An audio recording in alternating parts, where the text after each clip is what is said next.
Eu vou testemunho,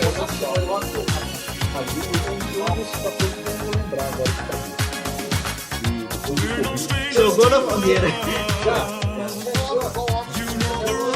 Deus do céu, agora eu tenho que aparecer.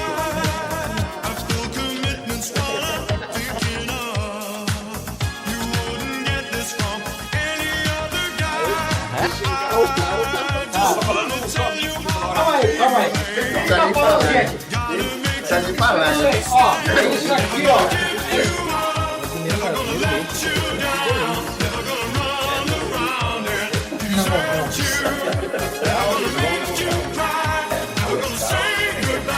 O terceiro.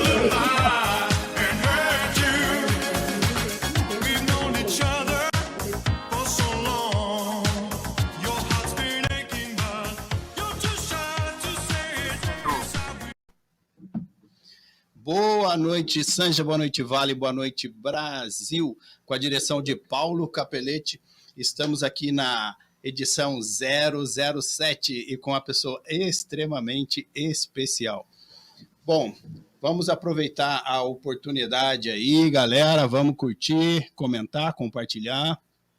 Aproveita, acessa o nosso site www.zy3.com.br e baixa o nosso aplicativo. Tem alguma sugestão, alguma coisa aí, ô Paulo, para nós? Vamos chamar a galera aqui que já entrou, né? Rosemary Campos, boa noite. Tá? A Suzana Mendes também está dando boa noite aqui. A própria Eliana Nicolucci, olha só, está dando boa noite aqui. O Mauro Cavalcante também. Olá, amigos, boa noite. Já estamos aqui, né? O Antônio Davi Alves, o pastor Toninho, também está falando boa noite. Grande expectativa para esta live de hoje. O Gijo também está chegando aqui. Grande Coronel Nicolucci, Deus abençoe mais uma vez a sua presença nas Y3 Rádio Online Show. É isso daí, né? Tá aí, nós estamos aí. Antônio Freitas também tá dando um salve, galera. Ótima noite a todos. A Patrícia também tá chegando, a Patrícia aqui. O Clóvis também tá chegando. Boa noite, amigos. Eduardo Diniz também tá dando boa noite. Essa galera que colocou para nós aí. E chama a galera aí para fazer as perguntas depois, hein? Ô Denilson, manda bem aí. Maravilha. Participa aí, galera, com a gente, faça as perguntas de vocês que a gente vai colocar aqui para Coronel, tudo bem? Bom, apresentando a nossa anfitriã aqui, Coronel Eliane Nicolucci, boa noite, tudo bem? Boa noite, Denilson, boa noite a todos aí, é um prazer estar aqui. Eu estava bem ansiosa para vir aqui, viu? E eu queria pedir uma coisa, perguntem, quanto mais difícil, mais diferente, enrolada a pergunta, melhor é. É gostoso, eu prometi pro meu pessoal que ia ser um papo olho no olho, papo da verdade. Isso é muito bom, isso é muito bom. É o que a gente gosta, né? Conservadores, né? Papo reto. Bom, quem é Eliane Nicolucci? Bom, eu sou uma sonhadora, uma patriota, me considero desde pequena uma patriota, porque eu cresci num meio onde eu tinha um avô que veio da Rússia, meus avós vieram da Rússia por conta da Segunda Guerra, meus avós maternos vieram da Polônia, e eles todos diziam que o Brasil era a melhor terra do mundo, que eles escolheram aqui como pátria porque aqui era a terra das oportunidades. E eu cresci desde menina nesse meio, ouvindo meus avós falando isso, exaltando, né, todos os predicados dessa terra. Meu avô polonês, que lutou na guerra, ficou em campo de concentração, né, foi soldado, foi militar, falava que aqui o que planta nasce, que aqui tem abundância de água, tem clima bom, não tem desastre, e que o povo não dá valor para o que tem. O povo precisa trabalhar, e meu avô falava assim, apenas um dia, talvez a hora que tiver uma guerra, uma revolução daquelas, é que o povo vai dar valor para o que tem. Então, eu cresci vendo muito isso. E eu sou filha de um policial militar e de uma professora. E a gente tinha uma vida muito humilde e eu aprendi a dar muito valor para as coisas. A questão do mérito, a questão da gente trabalhar para conquistar aquilo que a gente alcança. Porque senão não tem graça, né, Denilson? Como é que a gente chega em alguma coisa sem trabalhar, sem mérito, né? Então, é uma característica que vem da minha família. Determinados valores vêm da minha família. E por paixão ao meu pai, né, pelo que ele fazia, pelo que ele era, o que ele representava, eu acabei também prestando escondida dele concurso para a Polícia Militar. Eu estava indo para o 2º ano de engenharia E, de repente, quando eu soube que abriu o primeiro concurso para 15 vagas, para 15 primeiras mulheres para a Academia do Barro Branco, eu comecei a estudar escondida, prestei e passei. E ele soube pelo Diário Oficial. E minha mãe, segundo fala, tomou um susto, né? Ele não esperava de jeito nenhum. Eu sou a mais velha de 3 filhas, né? Então ele nunca imaginava que uma de nós ia seguir a carreira. E eu lembro que eu cheguei toda contente em casa, falando, pai, passei na academia, achando que ele não sabia, mas ele já sabia. Um amigo levou o Diário Oficial e falou, ó, sua filha, né? Exatamente, durou. E aí eu toda feliz, falando, pai, passei. Meu pai falou assim para mim, eu nunca esqueço, você pensa que eu vou te ajudar? Você pensa que vai ser moleza? Tá muito enganada. Você vai ter que conquistar o seu espaço. E aí, isso foi a minha vida toda. A gente realmente teve que se provar, conquistar. Teve frustrações, como toda carreira tem. Teve grandes felicidades e sucesso. E eu faria tudo 15 mil vezes de novo. Amo a minha carreira. E eu sinto de verdade que a gente precisa hoje, no nosso país, resgatar esses valores que eu conheci lá 51 anos atrás, na época dos meus avós, tá? Eu acho que a gente tem que resgatar esses valores, eu acho que isso não pode morrer nunca. Com certeza. Eu só quero cortar um pouquinho você aqui, que eu quero especialmente mandar um recado aqui e ler, né? O Rodrigo está dando uma boa noite aqui para a Lígia Calesse, na realidade é o Ricardo Calesse, né? Que ele está lá do hospital assistindo a gente aqui, tá? Eu recebi o áudio seu, Ricardo, e a gente está orando por você, que a sua pronta recuperação esteja aí, que já você saia do hospital que está aí na costa, né, no hospital ali em Santos, na costa. E também um abraço para a Lígia aí, tá? O José do B38 também está aí, a Sirene Perotti também está chegando aqui, né? O Edson Leite, o Giovanni, a Débora Ramos, o Denilson Guerra. Tá cheio aqui. O que o Giovanni tá falando aqui? Deixa eu ver o que ele tá colocando aqui. SanjaCast cada vez melhor, com convidados excelentes. Hoje já é demais esse papo. Pronto, prometo não falar mais nada. Chega. Mas deixa eu falar um negócio. Pode falar, manda. Pessoal que tá assistindo, gente, os bastidores aqui são muito legais, viu? Eu que tô aqui vendo o espaço aqui, gente, é show de bola. Gostei demais. Vocês têm que me chamar mais vezes. Opa, a gente vai chamar assim. Um abraço pro Ricardo. A gente tá assim orando por você, Ricardo. A gente espera a sua pronta recuperação aí e que você participe do SanjaCast com a gente. Qual é o tema mesmo? Ele vai falar sobre astrobiologia. Astrobiologia. Esse é um tema aí para confundir a cabeça da galera, né? Estamos aguardando aqui, Ricardo. Um abraço para você, Ricardo. Bom, Coronel, acompanho várias entrevistas sua e me permite chamar de sua. E você fala muito com relação a níveis de controle social. Isso. Pode dar uma explanada para a gente aí sobre isso? Bom, quando eu falo de mérito, a gente fala assim, para poder crescer na carreira da Polícia Militar, você tem que estudar muito. Cada promoção, ela envolve um curso, uma capacitação e um concurso interno. Não sei se as pessoas sabiam disso, né? Por isso que eu tenho muito orgulho disso, né? Para poder ser promovida a oficial superior, que é major, a gente faz um mestrado de segurança pública, tem que defender uma tese, apresentar uma tese e tudo mais. A minha foi sobre o papel da Polícia Militar no sistema de defesa civil. Eu trabalhei mais de 20 anos também com defesa civil, coordenação de desastres e emergências, né? E para ser promovida a coronel, ter a chance, né, de poder ser promovida, você tem que fazer o doutorado de ciências policiais e segurança pública e ordem pública, né? E nesse, que eu defendi, quais os fatores que causam a insegurança pública ou a percepção de insegurança. Foi uma pesquisa científica onde nós entrevistamos mais de 4.000 pessoas no estado de São Paulo todo, tá? Um questionário, tabulamos, e aí me surpreendeu que a gente evidenciou aquilo que teorias da ciência policial já falavam. Então eu evidenciei isso por meio da pesquisa científica, de que não é só questões de polícia que causam a sensação de insegurança. E aí, dentro de um escopo científico de ciências policiais, já é sabido, estudado, são vários autores que defendem o seguinte, são níveis de controle social que constroem sociedades mais ou menos seguras, mais ou menos saudáveis. O primeiro nível de controle social é a família. Então, vamos lá. Vou falar de alguns níveis até chegar na polícia, tá? Para vocês verem quanta coisa tem que funcionar antes da polícia. Então, o primeiro nível é a família. Quando o presidente, várias pessoas falam que a família é a base da sociedade, ele está falando uma assertiva científica. É o núcleo principal da sociedade. É através da família, que a família, ela que educa. E educa o quê? Valores morais, né? Aquilo assim, fale a verdade, né? Respeite os mais velhos, você tem que ter mérito para conquistar uma coisa, você tem que ter um esforço, e aquelas coisas que a gente aprende em casa, a tal da educação de berço.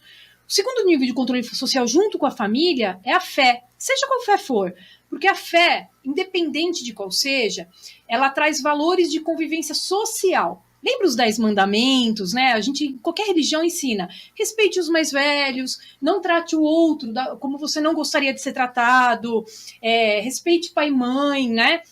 Então, são valores de convivência social, que também são bases para a construção de uma sociedade mais segura. Depois, nós temos a questão da educação, a educação formal, porque a gente sabe que hoje existem muitas famílias desestruturadas, né? Onde a gente, às vezes, não tem o pai, não sabe quem é o pai, não tem estrutura, muitas vezes. E aí, a escola acaba preenchendo, muitas vezes, uma lacuna daquilo que a criança não tem na sua casa, ou reforça valores importantes de respeito, de convivência. E na escola, uma das vertentes importantíssimas para isso é o esporte, porque o esporte faz ter respeito às regras, respeito aos coleguinhas, respeito ao treinador, né, a equipe, trabalho em equipe, promove vamos dizer, coordenação motora, traz uma série de vantagens, né? Então, a educação também é um dos níveis de controle social. E hoje eu deixo uma reflexão. Como estão nossas escolas? Em outros países, a gente sabe que a sociedade, ela se une e frequenta, ela vive intensamente a escola junto com os filhos. Os pais participam de festas, fazem mutirões, participam de competições, né? Participam de gincanas. Então, a sociedade, ela se envolve diretamente cuidando da escola, porque eles sabem da importância que é. Bom, depois da escola, nós temos aí aquilo que é o ordenamento urbano. Habitação digna, saneamento básico, planejamento urbano, trabalho, né? A pessoa tem um emprego, trabalho, transporte digno, tudo isso também constrói cenários mais ou menos doentes. Vamos imaginar o seguinte: quando você pega um bairro completamente mal iluminado, abandonado, cheio de coisa quebrada, casas, né, detonadas, com esgoto correndo a céu aberto, pode ter certeza que normalmente é um local que vai ter fatores de violência grave, tá? Tá muito relacionado. E aí entram coisas como a teoria das janelas quebradas, né? Algumas teorias científicas também já comprovadas. Depois nós temos a cultura de uma sociedade, né? Aquela maior ou menor aceitação ao delito, ao crime, aquela coisa de você não supervalorizar o criminoso, né? Não transformar em filme de Netflix, em série de Netflix o criminoso, né? Aquela... Isso é moda hoje, né? Eu estava levantando duas coisas que só no Brasil se fala. É impressionante isso, a nossa cultura. Primeiro, aqui falam que tem lei que pega e lei que não pega. Quando o estrangeiro ouve isso, ele fala, mas não estou entendendo. Como que lei que pega e lei que não pega? Lei é lei, né? Tem que ser obedecida, tem que... Cumpra-se. Né? Cumpra-se. E a outra coisa que se fala muito, que eu tenho ouvido cada vez mais as pessoas falarem, é assim... Desculpa o termo que eu vou usar, mas eu vou falar. É o que eu ouço nas ruas. Esquenta não. Do bumbum de nenê e de cabeça de juiz, nunca se sabe o que se sai. Né? Então é um problema isso, essa insegurança jurídica, essa cultura do jeitinho, de quem tem dinheiro leva vantagem, né? Vai adiando, conseguindo adiar eternamente até que o crime prescreve. A gente sabe dessa diferença. Na prática, eu 30 anos vivi isso, a gente vê que o coitadinho, às vezes, que furta uma maçã, ele tá lá trancafiado, enquanto o figurão que bebeu, atropelou uma pessoa, muitas vezes acaba tendo o crime prescrito porque vai adiando com bons advogados e assim vai a nossa justiça, né? Então essa questão cultural do jeitinho, do levar vantagem em cima do outro é muito complicada.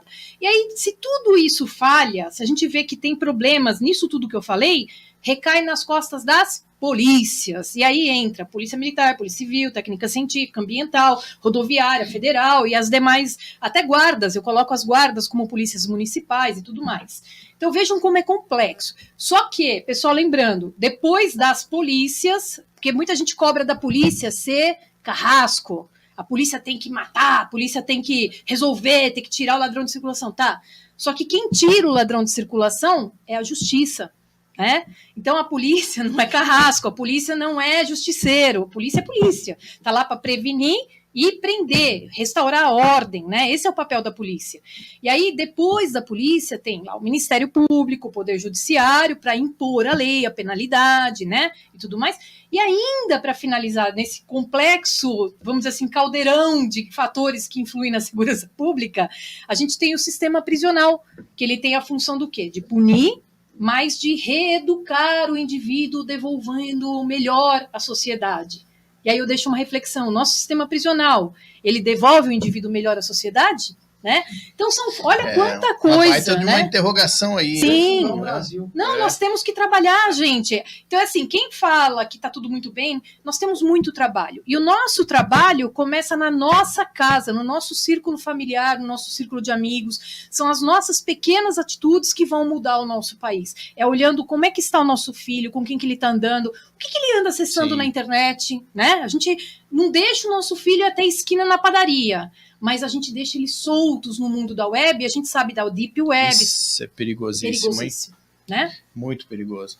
Quero aproveitar aqui e mandar um abraço para o Guilherme Guimarães. Abraço, Guilherme. O fiel escudeiro não está aqui hoje, hein, Coronel? Ô, Clóvis! Eu aproveitar a oportunidade de mandar um abraço para o Furlan, que está aqui no estúdio da ZY3. Mandar um abraço também para o Mauro, nosso amigo Mauro. Mauro, era para você estar por aqui, hein, Mauro? Ele falou que ele estava no trabalho lá. Ele está dando uma fuga no trabalho. O Hélio também está aqui, ó. O Eduardo Silva. Vai lá, Paulo. Então, vamos ver aqui, ó. O Eduardo Silva está aqui, né? O Eduardo Silva é um cara extraordinário, viu? Boa noite a todos os ouvintes. E Coronel Nicolucci, o Hélio Cunha. Ô, Hélio, nós precisamos programar aí para falar sobre os barraqueiros aí do Rio de Janeiro, hein? Boa noite, Paulo Denilson e a convidada Eliane Nicolucci. Nós também temos aqui o Clóvis, que ele está colocando aqui, Coronel Nicolucci, com sua ampla experiência na segurança pública, o que pode ser feito com relação ao grande número de delitos envolvendo o PIX? Já começamos a fazer pergunta? Então vamos mandar ver, né? Vamos mandar ver. Vai lá. Olha, eu participei de várias reuniões por conta da questão de... Na época que eu era comandante de explosão de caixas eletrônicos, vocês lembram disso? Foi uma onda, né? E crimes que causam danos, colocam em risco moradores do entorno, tem casas que racham com os explosivos. Fora, vocês viram recentemente um episódio que teve aí no interior paulista, né? Eles amarram pessoas sobre carros servindo de escudo humano, né? Então era um crime que preocupava muito. Só que em várias reuniões que a gente tinha com representantes das entidades bancárias, eles diziam que esse não era a maior preocupação deles. A maior preocupação deles, esse prejuízo para eles era pequeno.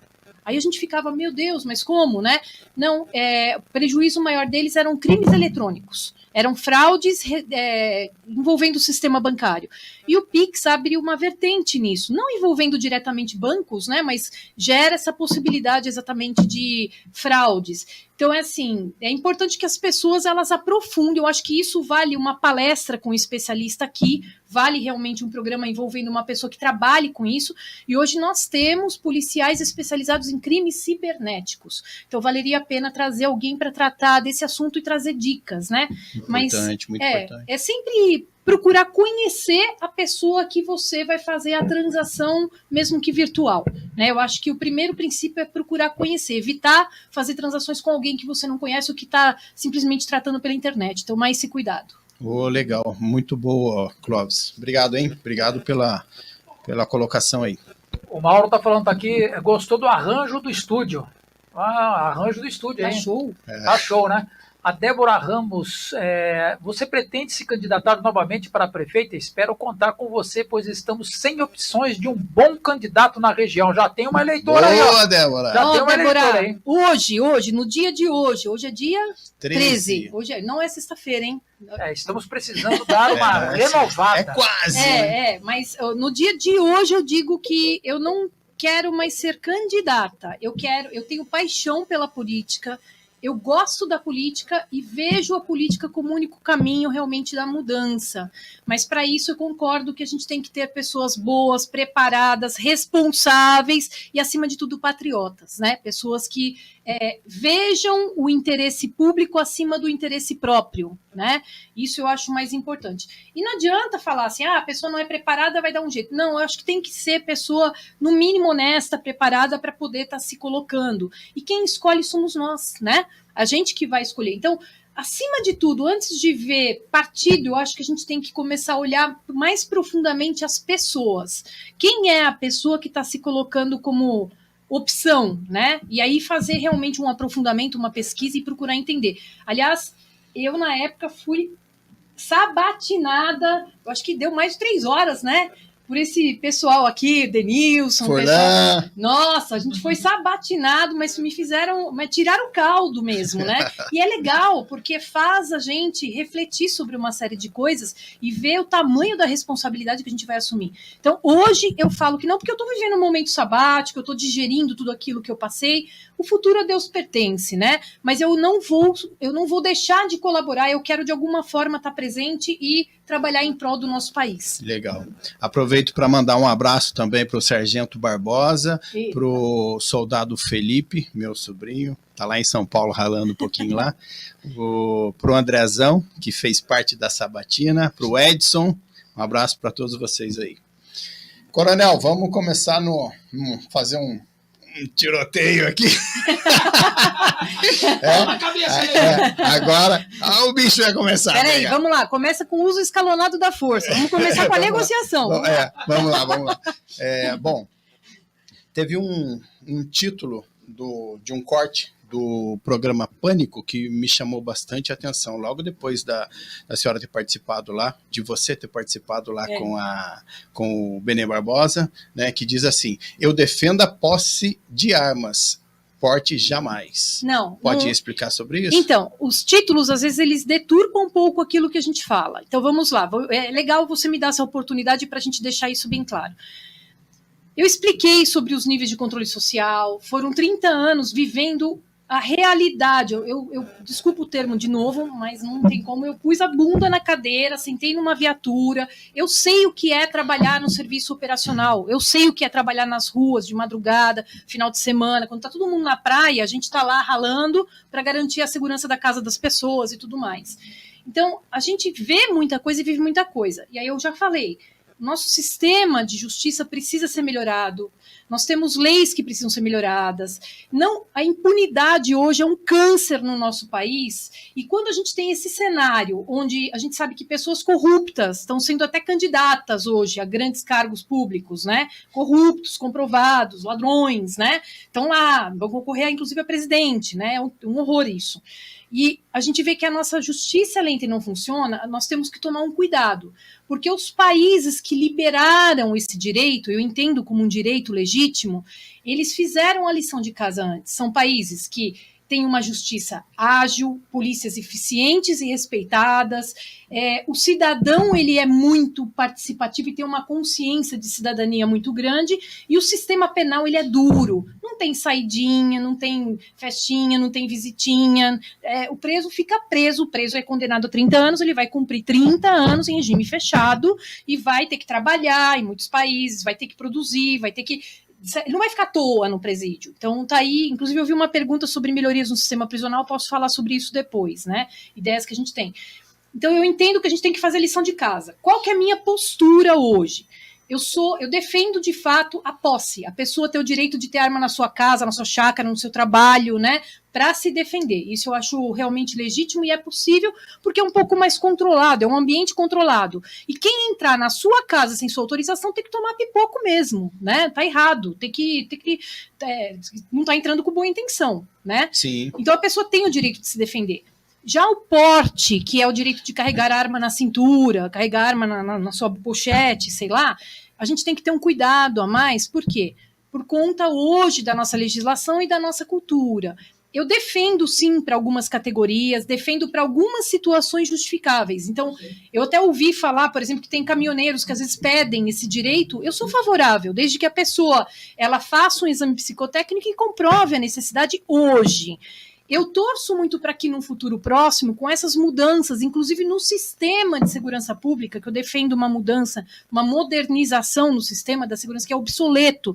Nós só temos esse modelo aqui na República Guiné-Bissau. Só. 2 países do mundo que tem o modelo que nós temos.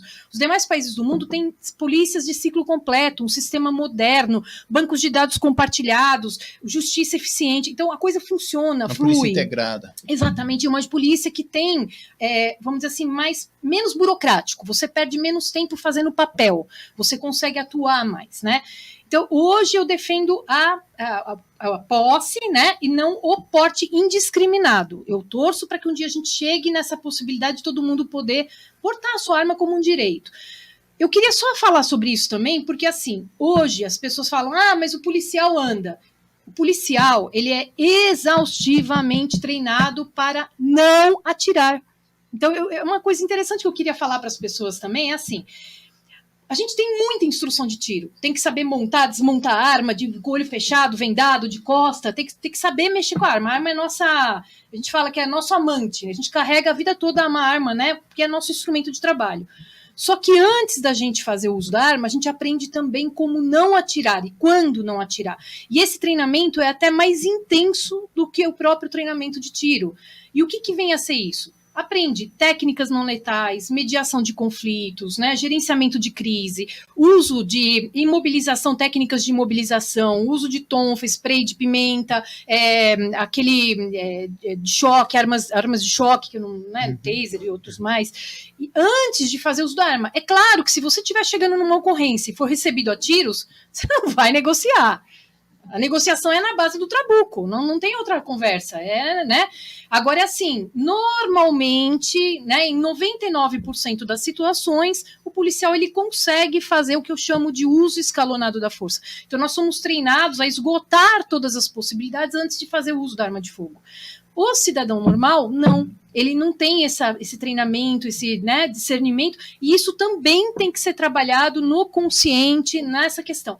Vocês imaginem hoje, com a nossa justiça do jeito que funciona, com a atual cultura, né, de desrespeito, de falta de consciência, falta de educação, falta de cidadania, a gente tem um carnaval de São Luís do Paraitinga com 20 mil pessoas lá, sendo que seja 800 pessoas armadas lá naquele meio. O pessoal bebendo, um mexendo com a mulher do outro, que perca o controle, dispare uma arma lá naquele meio, vira uma chacina.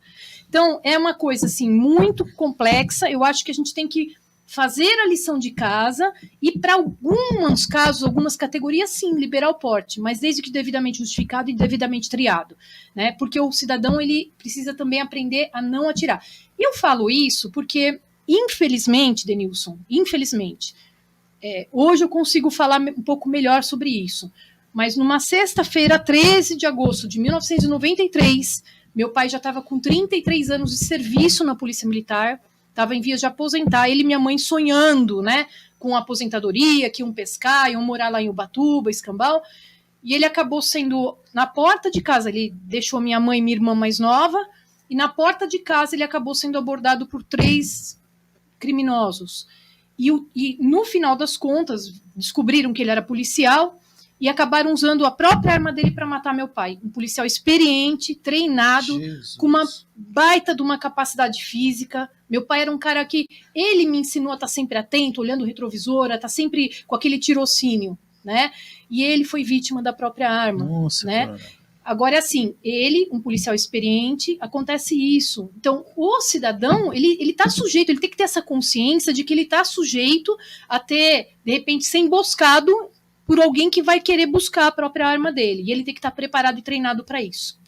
Eu estava vendo uma matéria nos Estados Unidos, onde alguns estados é obrigatório ter uma placa na porta dos comércios, o tamanho da pena que o cara vai sofrer se ele apenas mostrar a arma dele, se ele estiver aparecendo. Isso é conscientização, é cultura, é diferente, gente. Não, eles fizeram a lição de casa. E leis rígidas, né, para isso. O camarada pode portar a arma sem problema algum, mas ele não pode ficar mostrando a arma. Se ele sacar a arma, então, ele está perdido. Em muitos estados lá, só do fato de sacar por estar embriagado, alguma coisa, pode pegar prisão perpétua. Então, mas agora eu queria comentar, eu acho super legal o tiro esportivo, né? A questão dos CACs, eu acho legal isso. Eu acho que a gente tem que desenvolver essa cultura, mas com segurança e com responsabilidade acima de tudo, né? Verdade. Coronel, a gente está percebendo aí que a PM ela tá muito assim pacata, entendeu? A gente tem, né, conversa bastante aí com alguns policiais e os policiais vêm contando pra gente que assim que em algumas situações eles dão um passo atrás mesmo, porque parece que não sei se existe uma perseguição interna, né? Porque a gente começa a perceber que nas manifestações, principalmente as manifestações da esquerda, a gente vê que eles dão pedrada na polícia, eles tacam fogo em pneu, inclusive uma senhora faleceu por intoxicação, né? Lembra disso? Por intoxicação do próprio pneu, e a gente não vê muito assim, punição com relação a isso, e a polícia meio que recuando, né, em algumas situações. Por que isso está acontecendo? Insegurança jurídica, isso eu já adianto, assim, tem sido uma causa problema, inclusive na questão econômica, vocês sabem disso, muitos empresários acabam deixando de investir no nosso país por questões de insegurança jurídica, né, tem medo de botar todo um patrimônio, um investimento, e de repente as coisas mudam, sem dar qualquer respaldo, segurança para tudo aquilo que ele trabalhou, né, e da mesma forma na segurança pública, veja, o policial, ele trabalha com o imponderável. Eu admiro, eu tenho uma admiração, e aí eu deixo minha respeitosa continência a todos os meus colegas, meus irmãos que estão agora nas ruas, né? A gente fala muito do BAEP, da Rota, do Águia, né? Dessas especializadas, parabéns, são extraordinários, porque o cara, para poder trabalhar numa especializada, ele tem um treinamento diferenciado, ele tem equipamento, eles estão em superioridade numérica, né? São guarnições, são equipes, né? Mais robustas, né? Extremamente treinadas agora, também, né? A rádio patrulha, gente, aqueles 2 policiais que estão 24 horas, diuturnamente, aí atendendo o cidadão diretamente, eles trabalham com imponderável. Eles recebem a ocorrência pelo Copom, estão em 2, 1,40, né, assim, na cintura de cada um, e eles vão atender a ocorrência e não sabem o que vão encontrar lá. Eu já tive situação em que lá na Zona Leste de São Paulo, eu fui apoiar uma equipe minha que atendeu uma ocorrência de briga de marido e mulher na comunidade do Aricanduva, lá, né? Quando nós chegamos no meio da comunidade lá, primeiro que para entrar é aqueles barraquinhos, aqueles becos, né, que você vai aqui fatiando, tomando cuidado para não ser emboscado, né? Aí você entra, a gente ouve os gemidos, os gritos da mulher dentro da habitação lá, e vê que a porta tá trancada, começa a negociar, né? Começa, vamos lá, vamos abrir, papapá, mas daí vê que a mulher tá pedindo socorro, que a pancada continua. No momento em que eu ia derrubar a porta, que a gente ia entrar, a porta abriu e o cidadão, completamente embriagado, um cara forte, né, que deve fazer lá, puxar uns ferros lá, saiu com uma luva de boxe com um ferro, uma ferradura dentro da luva de boxe e veio na minha cara. Se eu não tivesse desviado, se eu não tivesse preparada, eu teria morrido naquele momento. Né? Quer dizer, uma briga de marido e mulher que a gente pega o indivíduo completamente drogado, disposto a tudo, armado de faca, e para imobilizar foi um perereco. E a mulher estava praticamente morta, estava arrebentada naquela casa. Então a gente teve que chamar resgate e tudo mais. Então é assim, eles trabalham com o imponderável. Eles têm que às vezes tomar uma decisão em milésimos, em frações de segundo, entre atirar ou não atirar. É muito difícil para o policial. Por mais treinamento que a gente tenha, a gente depara com aquilo que você não imagina, né? Com de tudo que você imagina. E, de repente, quando passa, ele acaba sendo avaliado, julgado por pessoas que estão numa sala com ar-condicionado, carpete, que nunca sentaram numa viatura, nunca vivenciaram o que é o dia a dia da polícia, o que realmente acontece no dia a dia da polícia, que é indescritível, você não consegue descrever tudo o que acontece. Né? E essa pessoa é que vai julgar. E o policial, para piorar, ele tem que pagar a defesa do próprio bolso. Então tem policiais que comprometem o salário às vezes de 6 meses para pagar um advogado razoável para poder assumir a defesa dele num caso de ocorrência policial, caso de serviço. Eles não têm apoio jurídico gratuito, não existe isso. Né? Então é muito complicado. Eu reconheço que hoje o salário não é dos melhores, acho que nós somos o último ou penúltimo melhor ou pior salário, né, do Brasil. O policial hoje de São Paulo é conhecido, reconhecido, ele precisa fazer atividade extra serviço, né, que é o tal da atividade delegada, DEGEM, para complementar a renda, quer dizer, não dorme, não descansa, não convive com a família, não reequilibra, né. Durante o período de pandemia, a gente sabe que aumentou o suicídio entre as pessoas, o cidadão comum aumentou o suicídio por uma série de fatores. Com a polícia militar não foi diferente, aumentou barbaridade o suicídio no meio policial. Né? Por quê? Pressão o tempo todo. Meu sobrinho me contou isso. E essa insegurança jurídica acaba piorando. E para piorar, hoje está se usando o tal da câmera, do equipamento, né? Só que o uso disso acaba sendo um fator inibidor a mais, porque o policial, exatamente por essa insegurança jurídica, ele vai imaginar, eu estou gerando provas contra... Por mais que eu tente fazer a coisa certa, qualquer coisinha que eu fizer de errado vai gerar provas contra mim mesmo, eu estou ferrado, de qualquer jeito. Então, é muito complicado. Hoje eu acredito assim que precisaria ser repensado essa questão da segurança jurídica para o policial. E quando eu ouço o presidente falando, né, de redutor de excludentes de licitude, né, eu entendo que o que está hoje está bom, desde que fosse bem aplicado, desde que fosse realmente aplicado também para as polícias. A gente vê que o excludente de licitude é muito usado para quem comete crime e tudo mais, né? Mas para as polícias, eu acho que ele precisava ser tratado com a mesma equidade na hora de se pensar em excludente de licitude. Legal. A senhora tinha colocado aí sobre o rapaz lá na comunidade... Né, tá portando faca. Sim. Né? Eu estava vendo uma matéria sobre a Inglaterra. Na Inglaterra, os crimes com faca sempre foi maior do que crimes com arma de fogo. Sim. Interessante, né? Sim, porque envolve lá, você não tem o crime relacionado a crime organizado. Lá você tem muito mais o caso passional. As ocorrências lá, elas são muito mais passionais e muito mais raras. Eu lembro que eu rolei de rir, a gente foi fazer o doutorado e eu fui para Brands Hill, que é uma universidade de polícia na periferia de Londres. Tem uma biblioteca lá com mais de 500 anos lá, que eu quase chorei de ver aquilo lá, né? Lindo, lindo. E lá eles formam comandantes de polícia para a Europa, né? E a comandante lá começou a compartilhar conosco as estatísticas. E eu, comandante aqui da região metropolitana do Vale, né? Com, em média, 40 homicídios por mês, né? Lá, ela falou que eles estavam muito preocupados porque ela teve 4 homicídios no Reino Unido num ano. Aí eu olhei aquilo e falei, gente do céu, eu quase comecei a rolar de rir no chão. Falei, vocês têm que ir pro Brasil. Então, assim, a gente quando compara, a gente tem que tomar cuidado de comparar realidades completamente diferentes, né? Por muito tempo, o policial Bem lá na Inglaterra trabalhou desarmado. Hoje eles voltaram a trabalhar armados por questões de terrorismo, né? Por outras questões. Aliás, o que mais preocupa a Europa, né? Não é a questão do crime em si, é o terrorismo, né? Hoje, inclusive, o que preocupava na época eram os hooligans, porque estava para ter a Copa do Mundo lá, e eles estavam tremendamente preocupados com o tal dos hooligans, né? Com questão de violência de torcida organizada. Mas crime mesmo lá é bem próximo de zero. Então, mas a polícia lá também é bastante acuada, né? Eu vi uma questão que é o seguinte, o Paulo, olha só, o policial vai perseguir um cara de moto. Sai com a viatura, vai perseguir o cara de moto.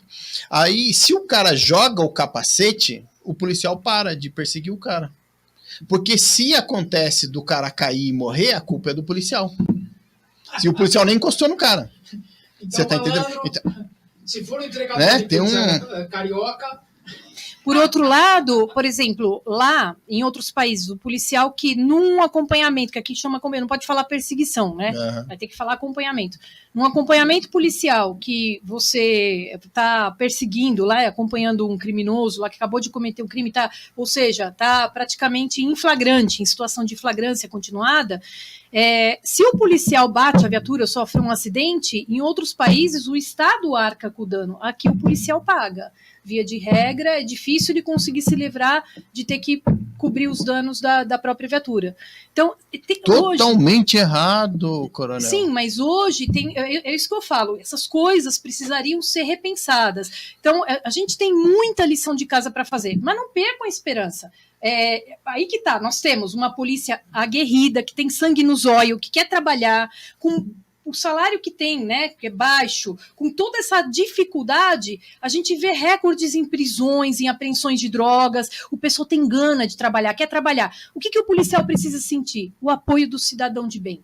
Se o cidadão de bem começar a olhar no olho do policial que estiver patrulhando na rua e falar, olha, companheiro, bom dia, sabe?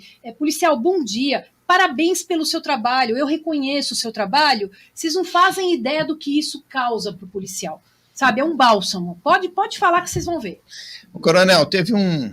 Ô, Paulo, manda aí. Manda Tem aí, pergunta aí? tem perguntas aqui, Vai né? lá. O Giovanni, vamos dar uma lida aqui na galera aqui. Eu conheço esse trabalho da Defesa Civil há 30 anos, sou voluntário e ganhei um diploma onde o coronel Nicoloco estava, né? Isso É o aí. Giovanni, né? A gente passou por umas poucas e boas. Desastre em São Luís do Paraitinga, ano 2000, que a gente achou que o mundo ia acabar, né? O bug do milênio, no final foi chuva, né?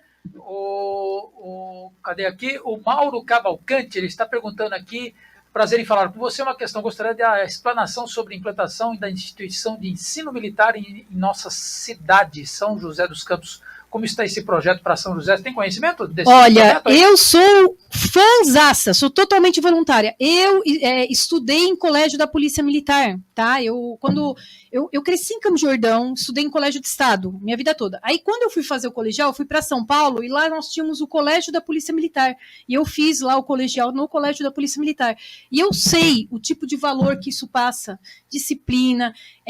Esses colégios militares, eles privilegiam muito a prática esportiva, né? Então incentiva muito isso, trabalha com ordem, disciplina. Os pais podem ficar tranquilos porque nada vai acontecer com os filhos, pelo contrário, os filhos vão passar a cuidar um pouco mais até dos pais. É interessante os valores, né? E eu sou muito favorável. Eu sei que está saindo em Taubaté, porque para poder sair esses colégios militares, né? A prefeitura ela tem que se colocar aderente, ela tem que pedir. E pelo menos até o momento que eu sabia, São José não quis aderir, não aderiu, tá? Taubaté e outras cidades aderiram. E parece que Taubaté vai sair. Que legal. Ela é muito legal. Bom. Manda outra aí, Paulo. A Ana Cláudia Mena está dando boa noite. Ah, minha irmã lá de Lorena. Euclides Legal, Rezende, legal. ele está Abraço, falando né? aqui que a promoção é por blá, blá, blá, blá, blá, e não por serviço prestado. Tirar traficantes, estupradores, psicopatas, etc. das ruas? Não, gente, aí entram as lendas urbanas, a tal da loira do banheiro, né, essas coisas aí que surgem. Não, essa questão não tem isso. A promoção, ela tem que ser por mérito, e o mérito começa exatamente nesses concursos internos. Se o cara presta o concurso, não passa, ele não vai ser promovido, não tem promoção. Para ser promovido a sargento, tem a Escola Superior de Sargentos, o cara tem que formar. E pior, não sei se as pessoas sabem, quando a gente presta concurso da Escola de Formação de Soldados, da Escola Superior de Sargentos ou da Academia do Barro Branco, a gente assina um contrato, tá, que é o edital, que nos 2 primeiros anos de serviços pós-formado, nós serviremos onde o Estado precisa. Nós não podemos escolher o local onde nós vamos, tá? Quer dizer, escolhe por conta da classificação do concurso. E aí tem um rol de vagas dos lugares onde o Estado precisa. Então, é lá fundão da Zona Sul de São Paulo, fundão da Zona Leste de São Paulo, aqueles lugares onde ninguém quer normalmente ir, né?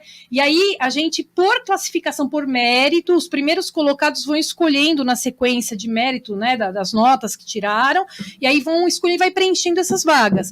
Após 2 anos de serviços prestados aonde o Estado precisa, a gente pode se inscrever numa relação prioridade-transferência, que chama RPT, para poder entrar numa lista de espera para ir para a unidade ou para a cidade onde a gente quer trabalhar, tá? Então é desse jeito que funciona. Não tem QI, não privilegia ninguém. A única fura-fila que tem nessa relação prioridade-transferência é quando o caso comprova estado de necessidade, por exemplo, ele é rimo de família e tem uma pessoa com câncer terminal que ele precisa cuidar. Aí ele comprova isso por meio de documentação e a diretoria do pessoal faz uma análise e vê que o caso dele é realmente um caso de emergência e aí passa na frente, ele na fila, né? Ou para unidades especializadas, que exigem um perfil, às vezes um conhecedor de... O cara é mecânico de aeronave, por exemplo, né? Ele formou fora em mecânico, aí ele vai ser chamado para o comando de aviação da Polícia Militar. Ou um cara que no Exército foi sniper, por exemplo, né? Ele vai ser chamado para o GAT lá, né? E assim vai. Aí esses casos são exceção. Oh, legal, hein? Vamos só mais uma pergunta aqui. Ressocializar comunista... Euclides, ele tá falando aqui. Vamos pegar aqui a do Mauro, aqui, ó. Ah, mas eu vi o que o Euclides escreveu, ele tem razão, né? Porque, razão, né? Não, o que acontece? Dentro de qualquer instituição, a gente tem de tudo, né? É concurso, entra quem presta concurso e a gente não seleciona por ideologia, a gente seleciona por mérito. Se o cara que entra tem uma ideologia diferente, por mais que você trabalhe, às vezes, na formação de determinados valores, o cara carrega aquilo. É que eu falo, o policial não veio de Marte, ele veio dessa mesma sociedade toda problemática que a gente está. Só para complementar um pouco, aí você falou dos coletes, eu já vi aqui o pessoal falando dos coletes, né? Isso daí é um tiro no pé danado, né? Porque as câmeras são ligadas pela internet, não é isso? E eu já ouvi dizer que já tem bandido monitorando as câmeras e já está sabendo aonde que o policial está, aonde que eles estão, o que eles estão fazendo, então a bandidagem já está sabendo via satélite o que o policial está fazendo. É um problema. Então, os sistemas, normalmente, quando eles são adquiridos, eles são altamente criptografados, tem toda uma segurança. Só que a gente sabe que hoje a tecnologia como é que fala? Só a urna eletrônica. Então, eu ia falar, eu não queria falar. Né? A tecnologia, gente, até a, como é que fala, a NASA já foi, né, violada, o próprio Pentágono, né? Deixa eu só fazer duas considerações aqui, ou duas perguntas aí, né? A primeira nós sabemos que até um determinado grau você tem que fazer o concurso dentro da corporação para subir de nível. Sim. Mas é o governador que escolhe quem vai comandar a polícia militar. Ele chama... Sim, o comandante-geral, esse é um cargo político. Esse é um cargo político. Mas ele tem que ter sido... Não, ele é da corporação. Não, e ele passou por todas aquelas fases de mérito. Então, seja, dentro de um rol de 60 coronéis que hoje tem, o governador ele vai escolher, claro, dentro de uma antiguidade razoável, porque também você não pode pegar um coronel moderníssimo, recém-promovido, e colocar como comandante-geral, sendo que tem outros muito mais antigos. Isso nunca aconteceu. Ok. Tá? Então, deixa eu só fazer uma pergunta aqui. Eu já vi que o pessoal está perguntando aqui, o Mauro também está falando com relação ao PSDB. Eu tenho acompanhado algumas coisas da polícia e eu acho que há um desmonte das polícias militares no Brasil todo. Pelas ações que estão sendo colocadas, pelas leis que acabam passando, há um desmonte. Isso no governo PSDB, depois de... Sei quantos anos que o governo PSDB está em São Paulo aqui? Tem mais de 20 anos. Tem mais de 20 anos. Mais de 20 anos. A corporação, ela se ressente de uma renovação de um partido político com uma outra visão com relação à segurança pública, porque não adianta só o coronel ser eleito pelo governador, se o governador ele tem uma visão de mundo, né, como a gente está vendo aí. Isso daí é um problema, realmente existe essa divergência entre o que a corporação pensa como segurança pública e o que os governadores PSDBistas pensam? Bingo, sim, existe. E isso, vamos dizer assim, às vezes um governo respeita mais ou menos, né, vamos dizer assim, a liderança da instituição. Há, às vezes, um respeito, até por questão técnica, né? O PSDB, vocês vão me responder agora, é partido de esquerda ou de direita? Esquerda.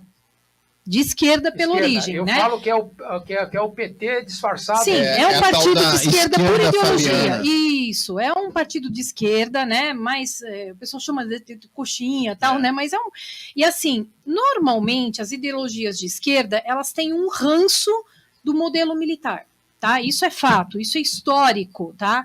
Tem um ranço profundo do sistema militar. O que às vezes é até estranho, porque normalmente quando eles tomam um poder em outros países, eles utilizam do militar para poder se firmar e para poder se garantir, né? Então, assim, é complicado, mas existe um ranço. E há anos já, desde a época já do Mário Covas, que há uma tentativa até de desmilitarizar a Polícia de São Paulo, né? E eu queria falar para o cidadão que está nos ouvindo que eu sou totalmente contrária a qualquer tipo de unificação de polícias, porque, vamos lá, quando você pega Estados Unidos, você tem mais de 18 mil instituições policiais no país, seja municipal, estadual, federal, são de vários modelos, algumas com características mais militarizadas, outras características mais civis, mas existe uma gama de instituições prestando um serviço de tamanha relevância sem monopólio. Olha só que interessante, né? Quando a gente pega instituições únicas, você tem um certo monopólio daquele tipo de atividade. E aí, quem é que critica, quem é que fiscaliza, quem é que consegue, né, criticar? Quando você tem mais instituições, né, trabalhando de forma integrada, você tem mais diversidade e você tem, de certa forma, uma concorrência positiva, de forma que todo mundo vai querer prestar um serviço melhor.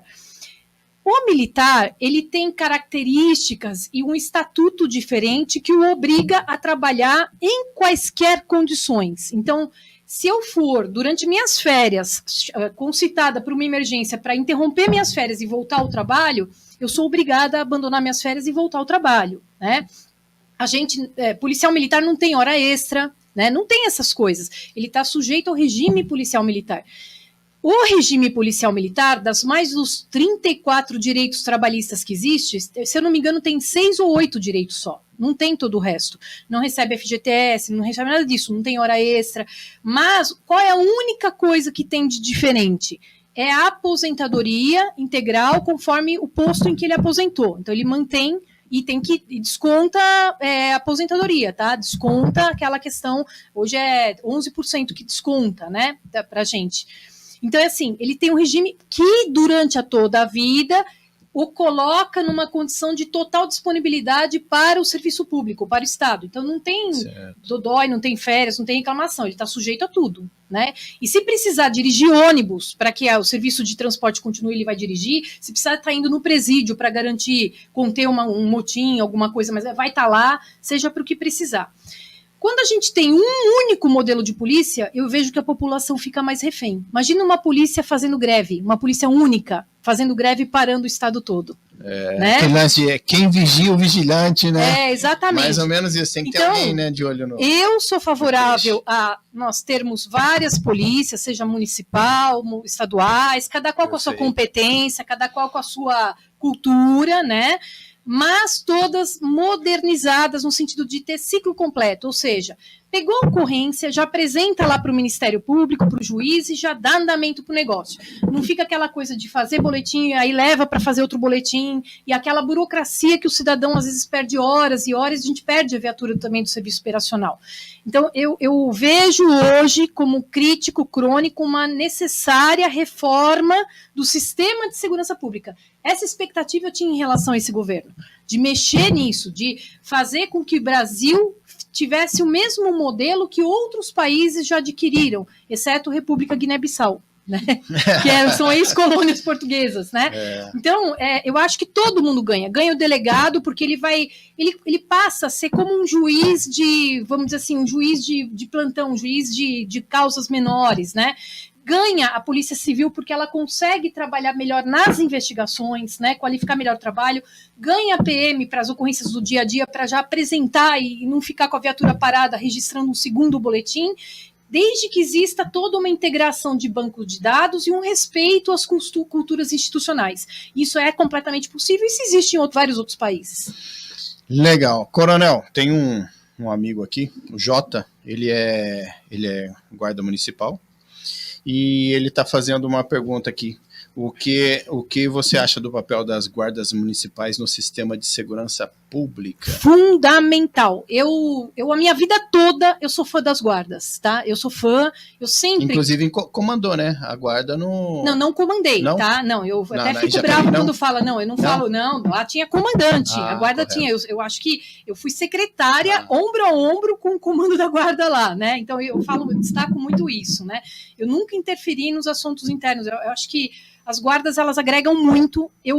Também, uma das evoluções seriam elas terem o pleno reconhecimento de polícia municipal, né, de ter esse status de polícia municipal, com todos os direitos e deveres, né, de polícia municipal.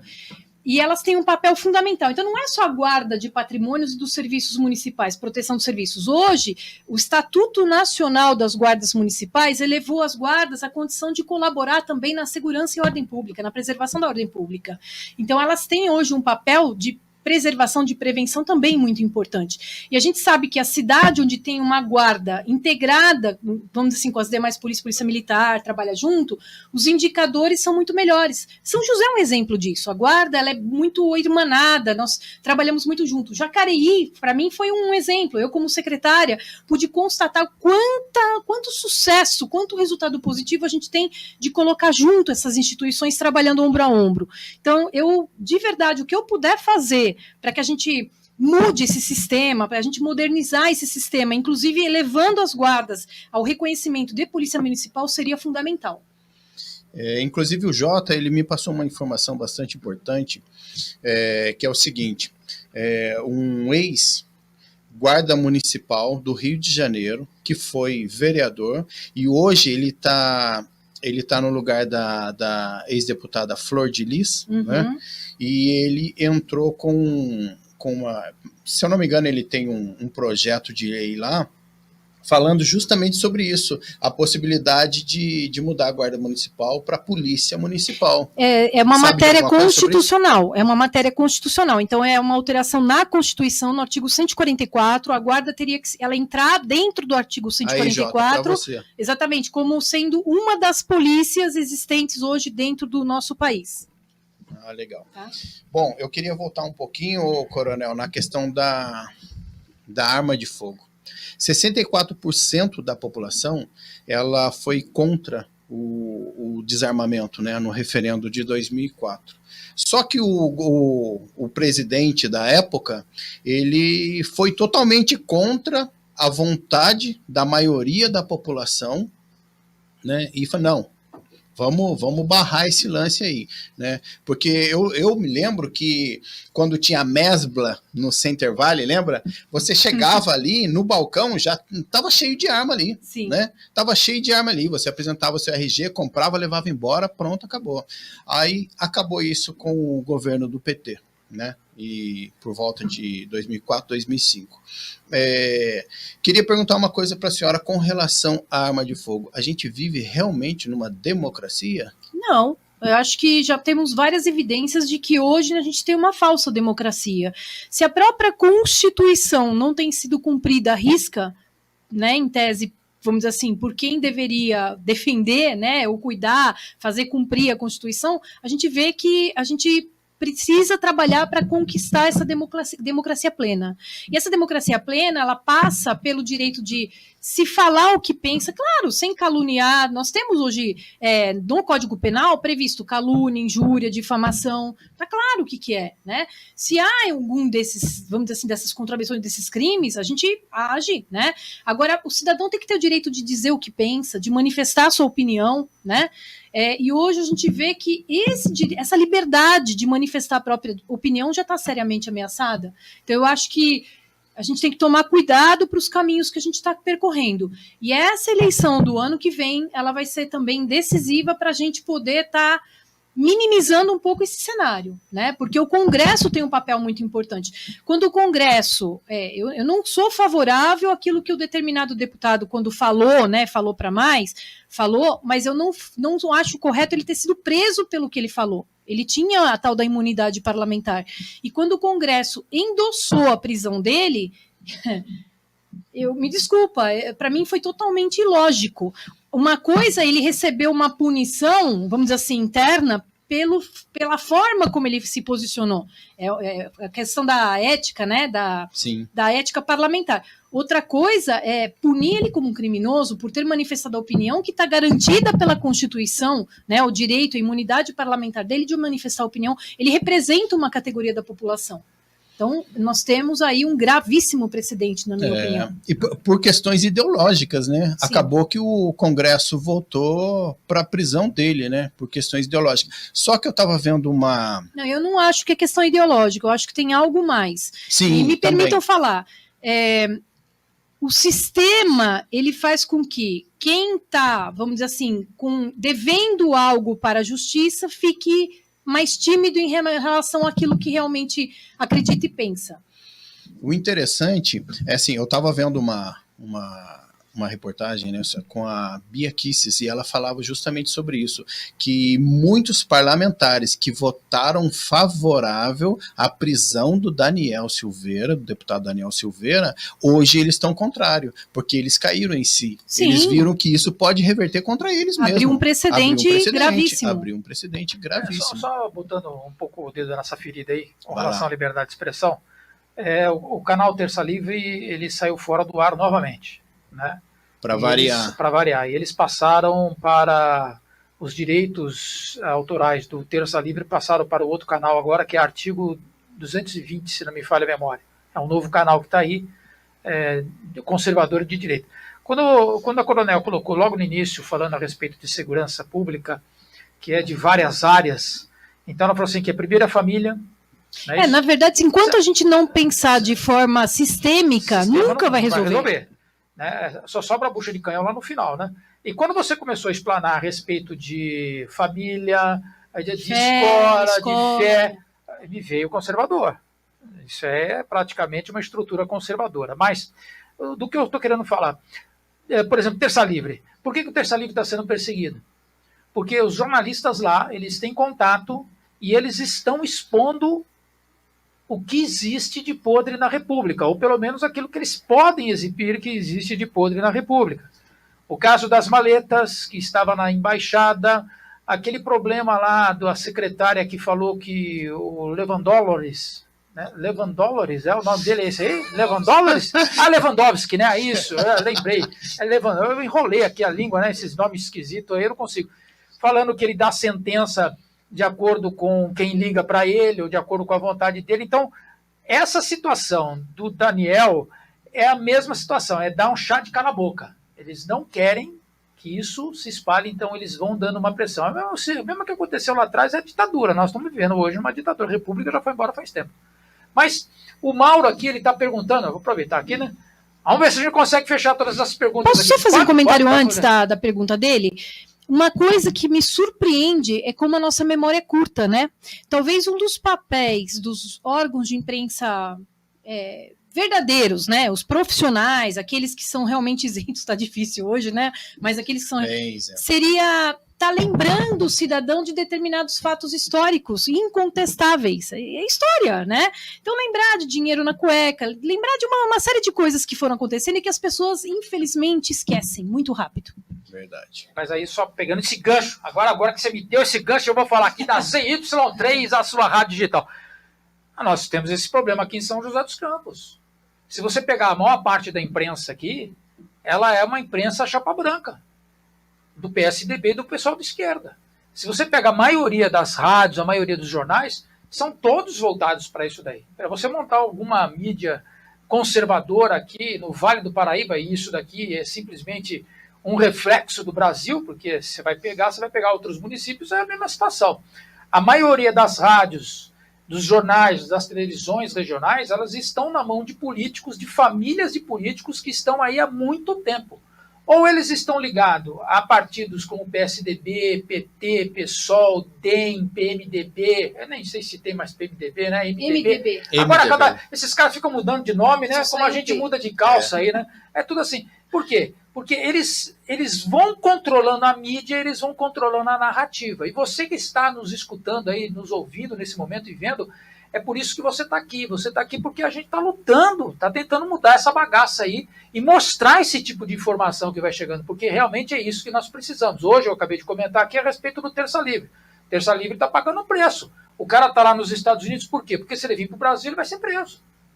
E tem outros caras que estão fora do país, que se vier para cá também vão ser presos. Por quê? Porque eles estão fazendo um papel de denúncia que a imprensa não está fazendo. Aí entra aquilo que você falou, a imprensa não está fazendo por quê? Porque a imprensa corrobora com todo esse sistema que está aí. Dito feito. Alguém ganha muito, né? E só uma coisinha que eu queria também cutucar, a gente perdeu um pouco, aliás, perdeu muito a essência da política. A gente vai lá na Grécia Antiga, né? Lá naqueles milhares de anos atrás, quando a política nasceu, tinha lá os representantes do povo, tal, e num determinado momento lá na Grécia, teve até o representante do povão mesmo, né? Que eles traziam representantes dos escravos e tudo mais. E essas ideias completamente diferentes, os senadores lá debatiam, quebravam pau, tal. Mas o que é a política? É a arte de você trazer pensamentos diferentes, ideias, ideologias diferentes e buscar a conciliação no interesse público, em busca do bem comum, né? E o que está hoje o que está se perdendo é o interesse público e a questão do bem comum, né? Bem comum é bem, né? Exatamente. Então, gente, tem que resgatar essa política. O fato de alguém pensar diferente, o fato de alguém ser de esquerda, de direita, não torna a pessoa inimigo. Eu acho que o inimigo é quem não permite exatamente esse diálogo, né? E essa busca dessa conciliação sem envolver coisas espúrias por trás nas decisões. Isso que é complicado. Voltando aqui pro para a questão do referendo de 2004, né, o governo, né, resolveu na época rasgar literalmente aí o referendo, né? E só que assim parece que não teve um contraponto com relação aos criminosos, né? O fato deles portarem arma, né? Nas favelas, né? Nas comunidades do Rio de Janeiro, eles andam assim, né? Livremente. Armas, inclusive de fora, né? De outros países, armas de guerra. É diferente. Inclusive já foi levantado mais de 40 mil fuzis só nos morros do Rio, né? Então, assim, é bem complexo. Houve algum projeto de lei para dificultar, ao menos um pouco, a vida do criminoso? Não, porque o mercado deles é paralelo, o mercado deles não tem controle, é a melhor oferta. E aí a gente entra também numa questão complexa, que é o controle de fronteiras, né? A gente sabe que grande parte da droga, que é o verdadeiro câncer da nossa sociedade hoje, é o que banca crimes periféricos, como posto de gasolina, muitas vezes com combustível adulterado, uma série de outras atividades paralelas, né? Às vezes até no transporte público, né? Que acaba tendo segmentos assim do crime, né? Organizado. A droga que eles negociam, elas não é produzida aqui, elas vêm de fora, né? E o Vale acaba sendo um entreposto estratégico nessa distribuição. Existe, é um território, vamos dizer assim, atrativo para que a droga venha e a partir daqui seja muitas vezes até distribuído, né?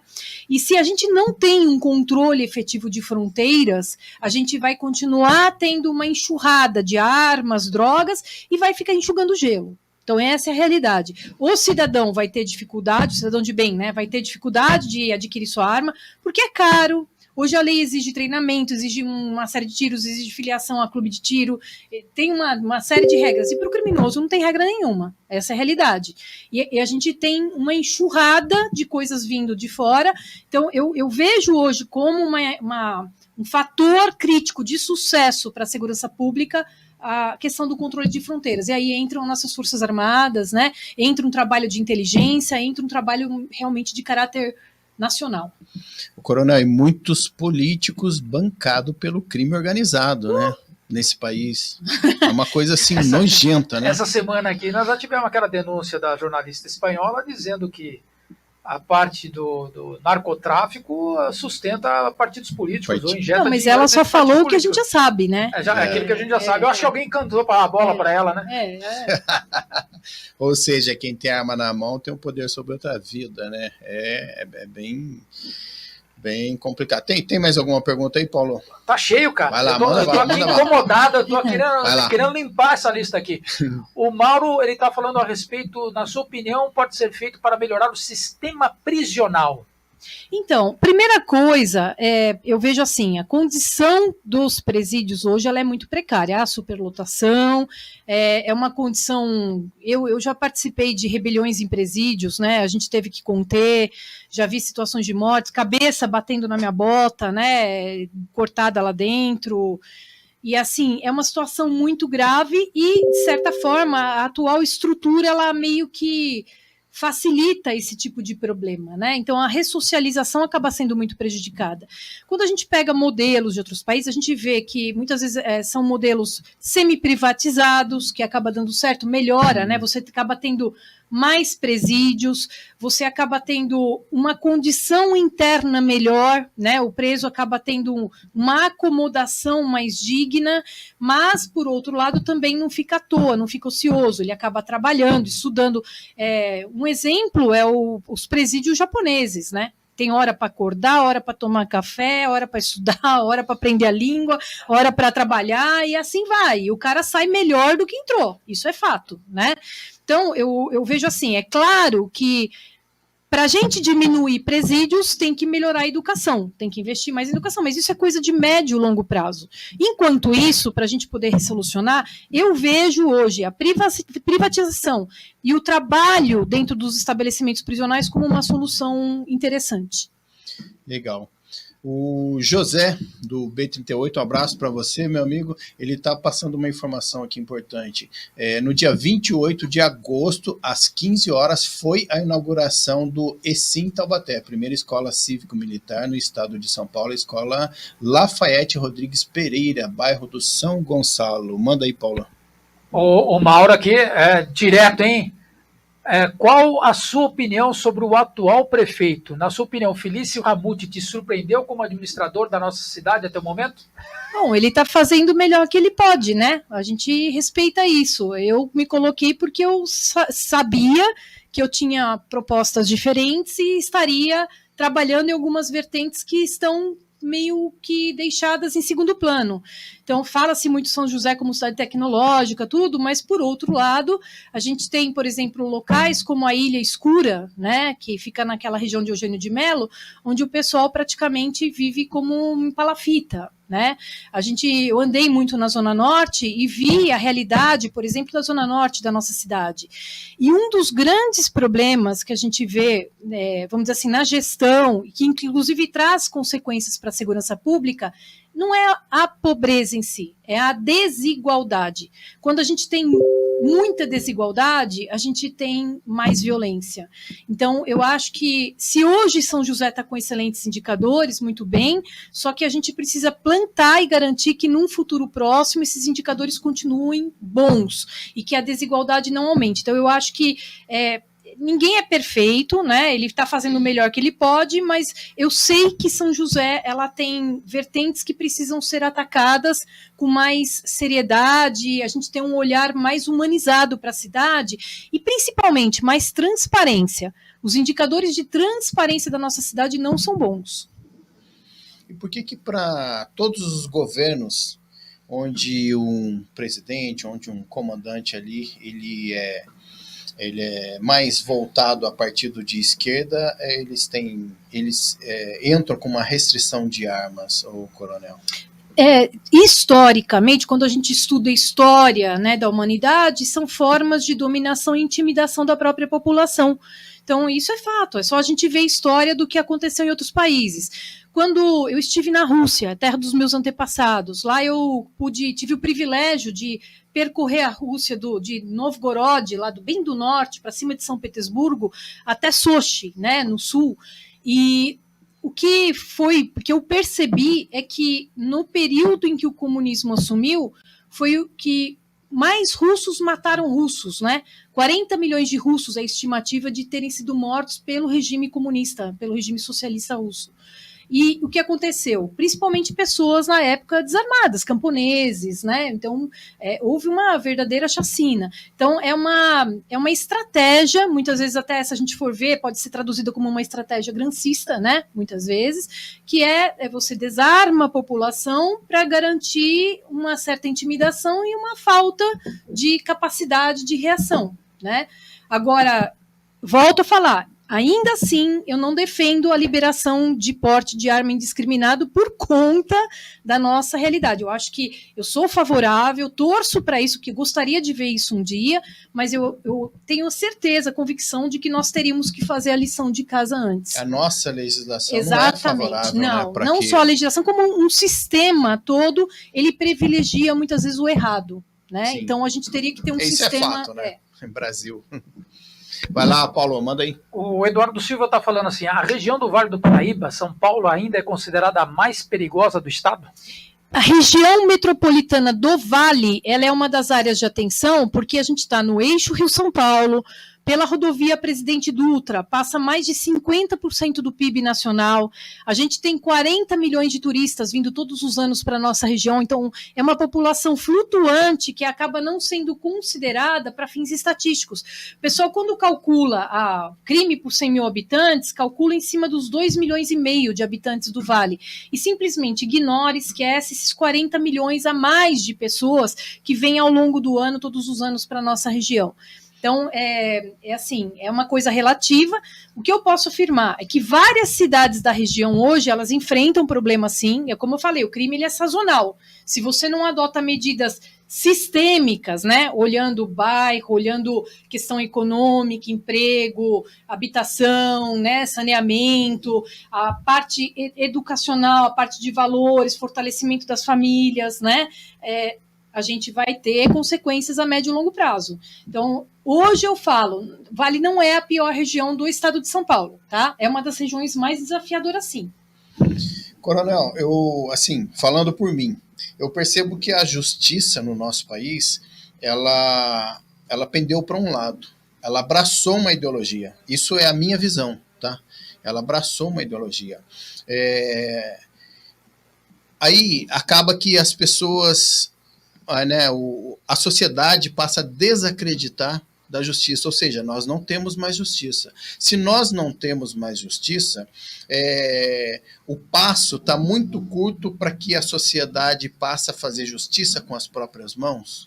Esse é um problema grave, porque para a gente evitar a barbárie, né, exatamente questões de linchamento, a gente via isso muito antigamente, né, linchamento, a questão de vendetta, né, fazer justiça, o olho por olho, dente por dente, pena de talião, né, quando a gente acredita na justiça, né, sabe que a justiça funciona, pode até tardar, mas funciona, a gente se curva ao sistema. Quando progressivamente as pessoas vão vendo que questões políticas passam a inferir, né, passam a poluir a questão da equidade, da isonomia, da justiça, eu creio que é um incentivo exatamente para esse tipo de prática, infelizmente. Né? É o caos. Eu volto ao bang-bang italiana, né? Que é uma coisa que a gente tem que evitar a todo custo. E os policiais, eles são vítimas disso, porque eu já vi uma senhorinha, cabelinho branquinho, bengalinha, chegar para o policial que estava comigo e falar assim, vocês têm que matar o ladrão, não pode deixar solto, tem que matar. Tá. Policial tem papel, é que eu falei, policial não é carrasco, policial não é, né, e a sociedade cobra isso do policial, por quê? Porque muitas vezes tem todo um trabalho, faz policiamento preventivo, passa dias, meses atrás de um determinado criminoso, prendeu. Aí passou um mês, 2 meses, às vezes o cara tá solto, né? Teve um caso lá em Taubaté de um rapazinho, um adolescente, que nós prendemos mais de 40 vezes em 3 meses, praticando crime, tráfico e portando arma. 40 vezes. Até que chegou num momento que os próprios criminosos acabaram matando o moleque que estava dando no trabalho, estava chamando a atenção da polícia lá. Então, acaba gerando esse tipo de expectativa, só que não é correto. A gente precisa resgatar a civilidade. Resgatar a civilidade é cobrar que tem que ser cobrado, cobrar a justiça, cobrar um sistema melhor e mais eficiente. Coronel, com essa vasta experiência da senhora, hein, conta pra gente uma experiência bastante complexa que a senhora teve presente ali, que foi muito chocante, né? Eu lembro de 2, assim, bom, tem várias, né, se a gente for pensar.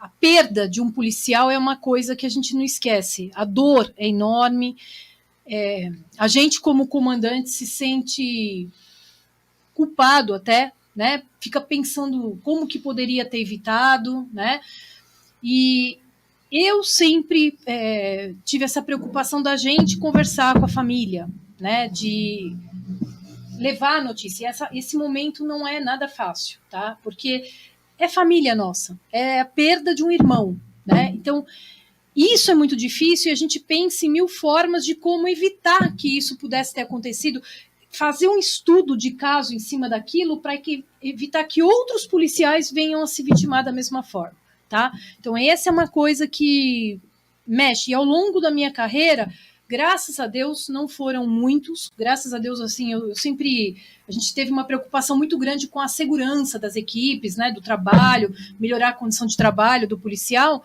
mas nos casos que aconteceram dói demais, tá? E teve assim, ocorrências que foram atípicas. Teve uma que vocês vão até achar estranho, falar, pô, mas isso mexeu? Mexeu. Porque aí mostra exatamente a sistemática como recai nas nossas costas, né? Eu estava lá na Zona Leste, em São Paulo, fomos chamados por uma denúncia de maus tratos, na época. Cidade de Tiradentes, né? Na época, a cidade de Tiradentes, para chegar lá era estrada de terra, uma terra vermelha, assim.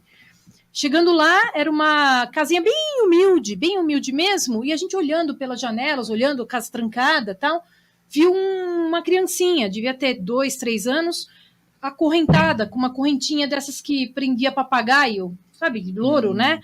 Acorrentada no pé de uma mesa, com uma madeira no chão e um pote com bolacha no chão, assim. Aí chamamos, não tinha ninguém, e a gente viu que a vizinha denunciou. A vizinha apareceu na porta e falou: ah lá, tá vendo? É ela que denunciou. Aí arrombamos a porta, tiramos a criança daquela situação e, né, perguntamos: cadê mãe e tal? Ah, ela abandona o filho, né? Aí levamos para a delegacia, chamamos assistência social, tudo. Quando a gente chegou na delegacia, a mesma denunciante ligou para a mãe da criança avisando que a polícia pegou o filho. E a mãe apareceu desesperada na delegacia, chorando, descabelada. E aí, qual foi a história que a gente teve acesso? A mãe, ela ficou grávida, mãe solteira, né? O namorado abandonou, chutou. A família, muito tradicional, nordestina, né? Família tradicional, abandonou a moça, não quis que ela mais em casa. Ela saiu, teve que se virar, conseguiu uma casa emprestada por um tempo, só que ela não tinha com quem deixar a criança, não tinha creche, não tinha nada, não tinha com quem deixar. E ela estava trabalhando de empregada doméstica, como faxineira. E aí ela pedia para levar o filho ao trabalho e a patroa não deixava. E aí, para o filho não se machucar e nada, ela deixava o filho acorrentado. Ela cansou de pedir para a vizinha tomar conta. E a vizinha não trabalhava, não fazia nada. A vizinha denunciou, mas não ajudava. E aí, a gente, deparando com aquela realidade, eu me senti muito mal. Porque eu falei: que diacho, né? A gente acha que está salvando tudo. Eu acabei ajudando a destruir uma família. E aí eu lembro que nós corremos atrás para conseguir realmente apoio social, fizemos vaquinha para conseguir cesta básica, teve policial até que se propôs a revezar, que morava lá próximo, para cuidar da criança, deixar na casa da policial para a mãe poder trabalhar. Então, assim, sensibiliza demais. A gente vê que algumas coisas que acontecem, a sociedade empurra a pessoa para que ela cometa aquele tipo de coisa. Então é muito difícil. E isso recai nas costas da polícia, né? Muitas vezes. A gente tem uma percepção de uma realidade, mas na verdade a realidade era outra. Exatamente. Né? Tudo tem dois lados, né? Então a gente precisa ter esse cuidado de estar sensível, de ouvir, né? De saber entender quais são todos os lados de um mesmo fato. É, verdade, né? Para chegar a uma conclusão aí. Tem mais alguma pergunta aí? Tem um monte, eu acho que nós vamos ter que fazer um outro programa aqui. Eu vou falar uma coisa. O negócio não para de chegar aqui. Eita, coronel. O José do B38, esse é do grupo do B38. Nós abraço, José. Conversar, José. O que você diz sobre a contagem pública dos votos? Gente, de coração, olha, podem me criticar, eu não confio na urna, né? Eu tenho pessoas que são... Tem uma pessoa que eu conheço que é formado na Alemanha, em engenharia de computação, e ele fala, há mais de 10 anos para mim, que a urna ela pode ser violada em várias fases, né? Antes dela ser ligada, antes dela ser utilizada, ela já pode ter programações insidiosas, eu não sei se é isso que fala, quem é técnico pode falar, que já altera o resultado. Então, assim, de verdade, eu acho que é um sistema bacana, moderno, mas é preciso ter alguma forma de auditar de verdade. Aquela fitinha, aquela filipitinha que sai, ela não audita nada, porque na verdade ela pode estar saindo já adulterada, com resultado adulterado. A única forma de auditagem seria realmente ter o voto impresso, sem que a pessoa coloque a mão, e nós vimos, acho que no Peru, né?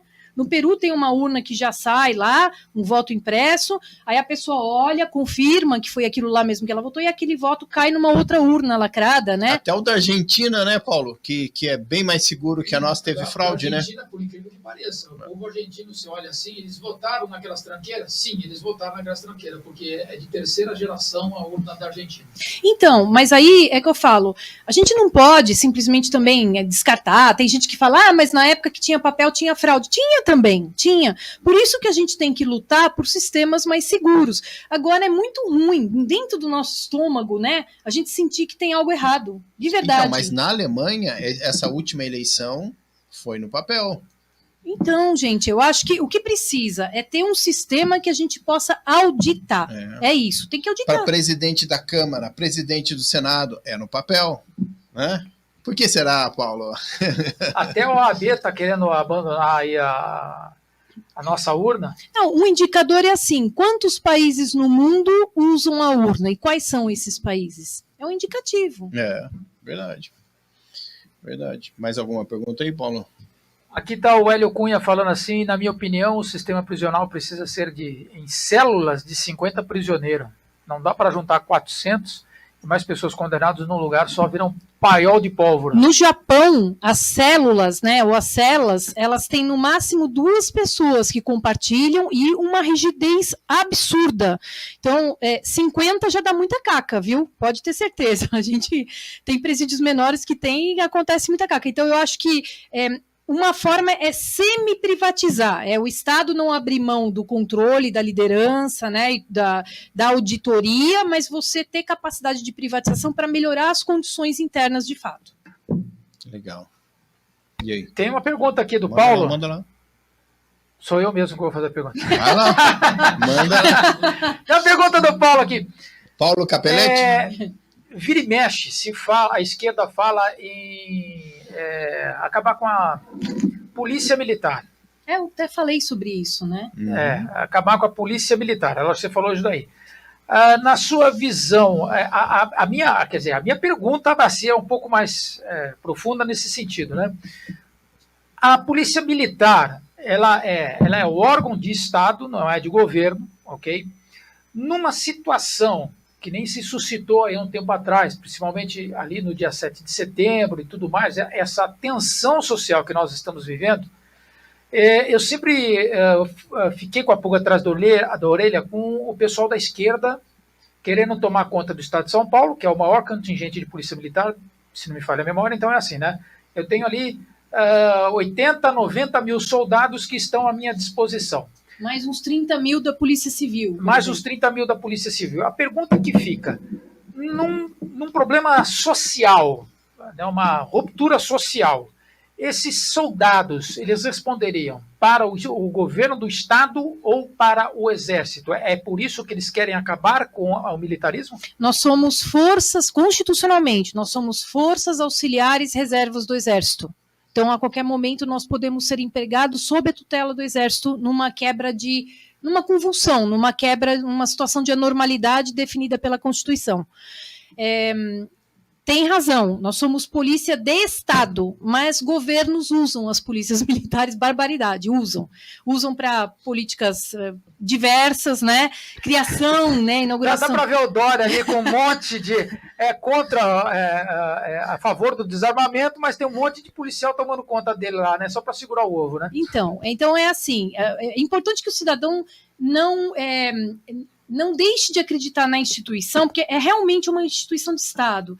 Eu falo que eu fui instrutora no curso de soldados, no curso de superior de sargentos, fui instrutora do Barro Branco, eu sei a qualidade do ensino, né, da formação que é feita para os nossos policiais. Todos os anos nós temos o estágio de aperfeiçoamento profissional, ou seja, o policial é tirado uma vez por ano, é tirado uma semana para fazer uma imersão na parte de treinamento, de aperfeiçoamento profissional.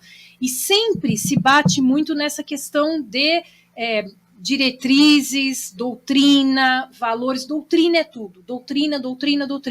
E a doutrina nós somos polícia de Estados, agimos conforme a lei, ou somos obedientes e garantidores da Constituição. Então, eu acho que só isso, que responde. Só que nós somos tremendamente usados por governos, tá? Isso eu falo. Sim. Manda aí, Deus.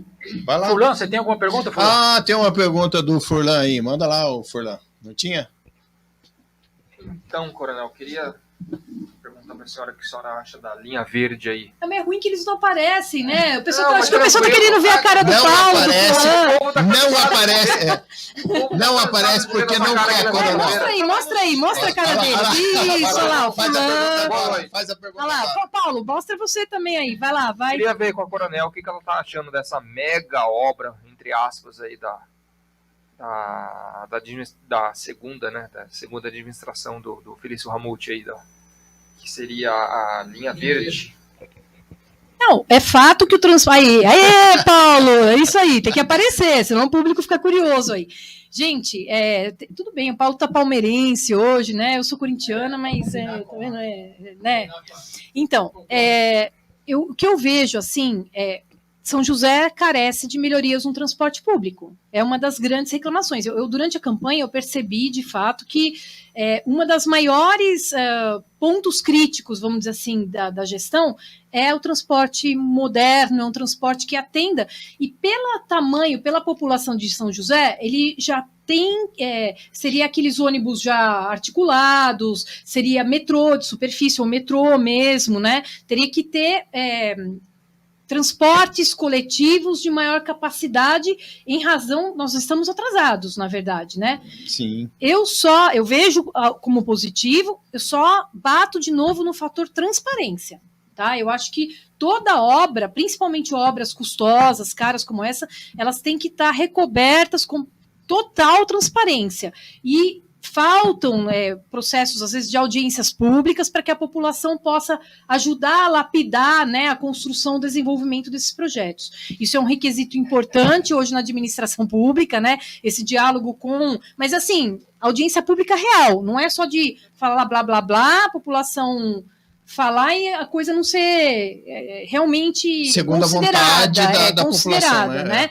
Então, eu acho que só temos que ficar, assim, realmente atentos na questão do quesito transparência, só isso.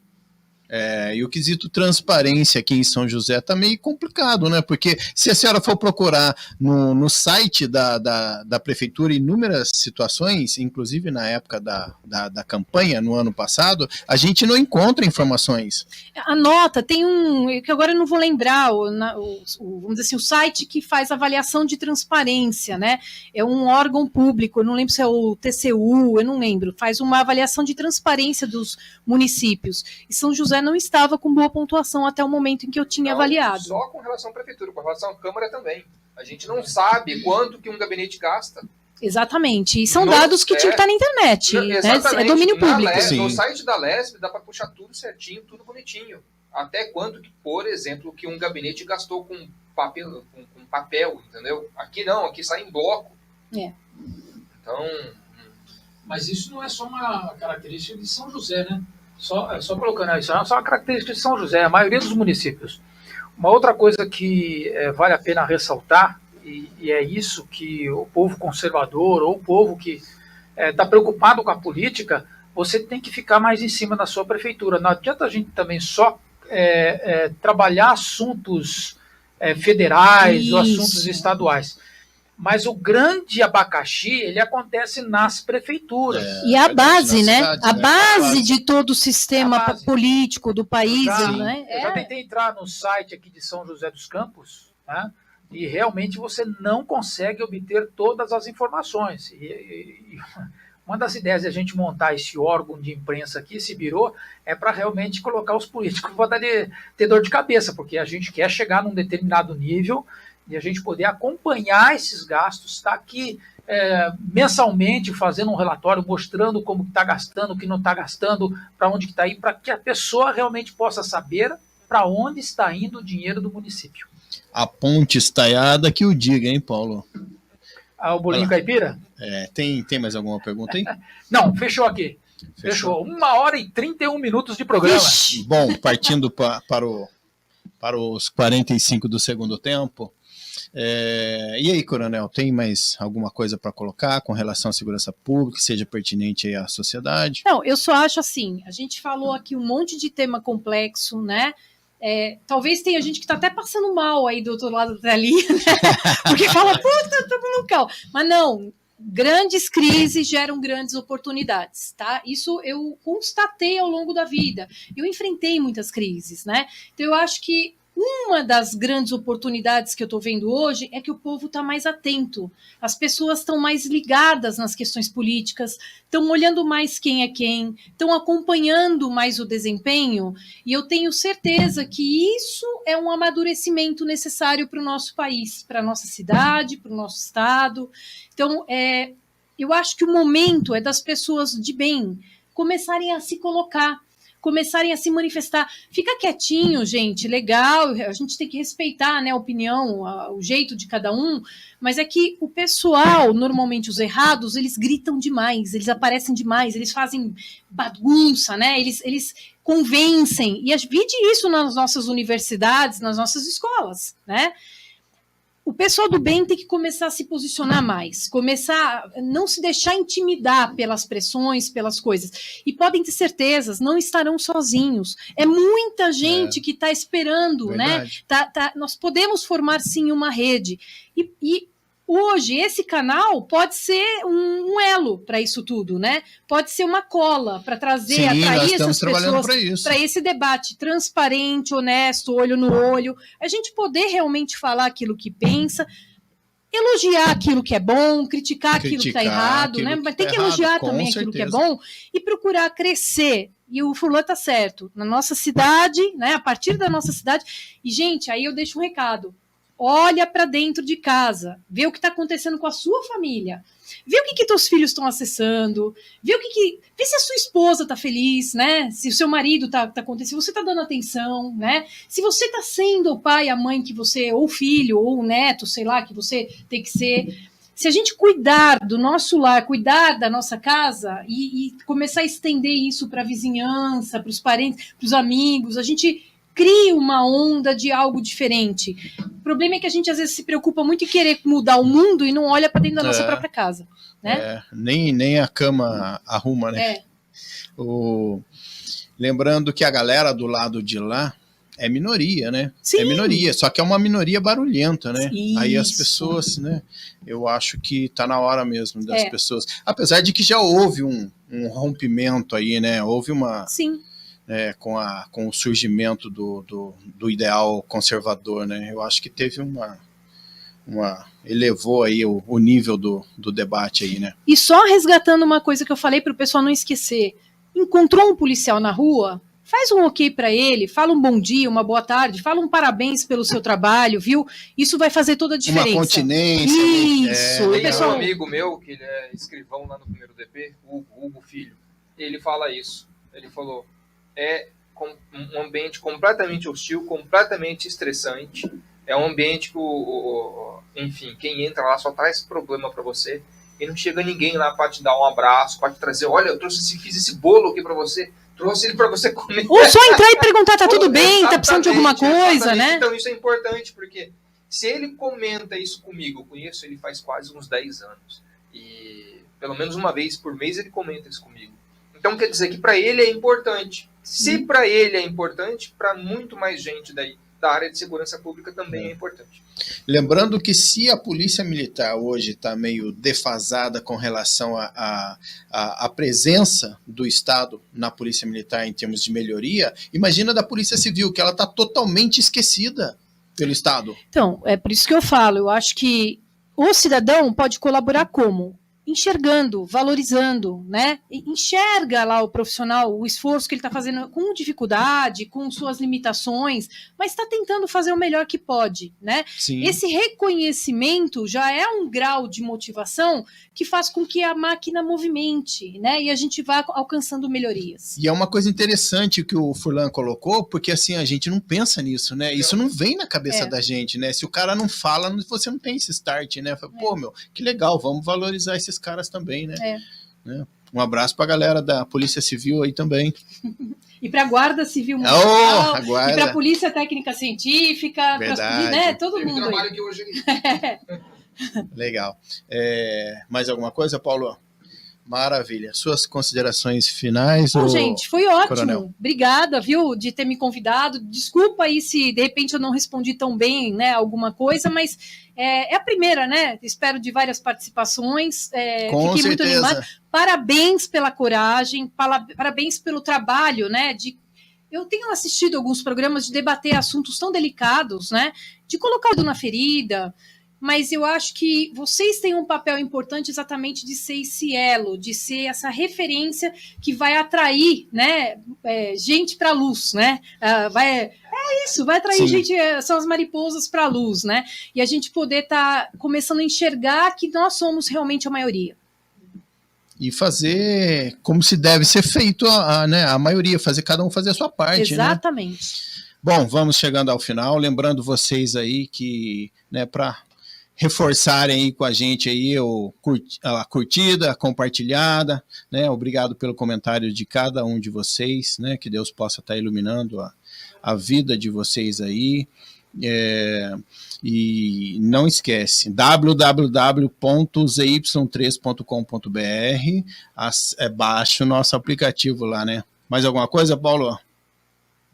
Never. Então, gente... Só isso daí. Lembrando que amanhã cedo tem o Café e Jornal. Sim. Peraí, não, tô zoando aqui o barraco deles aqui. Ó. Vai lá.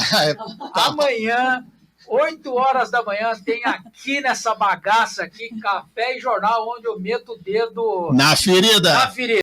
Curta, compartilhe, comente nas suas redes sociais e tamo junto nessa daí, tá? É isso aí, gente. Tamo junto, So- viu? Sobrou Já pra zoei coronel. Sobrou pra coronel. Cameraman. De cameraman.